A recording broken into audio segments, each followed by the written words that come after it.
హల్లెలూయా.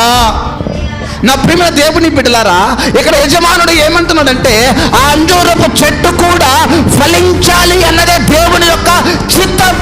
ఆ అంజూరపు చెట్టు కూడా అన్ని చెట్లలాగా ఆ చెట్టు కూడా కాయలు రావాలన్నది దేవుని యొక్క చిత్తం.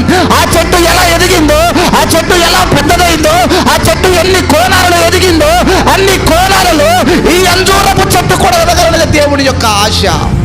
సంఘములో నీవు కూడా అన్ని కోణాలలో ఆశీర్వదించబడనది దేవుని యొక్క చిత్తం. ఒకరిని ఒకలాగా కాదు, అందరిని దేవుడు ఒకే కోణంలో చూసే దేవుడు మన దేవుడు. హల్లెలూయా. నీ ఆత్మీయ జీవితంలో కూడా పొద్దున లేస్తే ఒకే ధ్యాస ఉండాలి. నువ్వు బ్రతుకుతున్నది ఆయన కోసమే. హల్లెలూయా. ఇవన్నీ సెకండరీ. మన పిల్లలు, డబ్బు, ఆస్తి, ఇల్లు ఇవన్నీ సెకండరీ.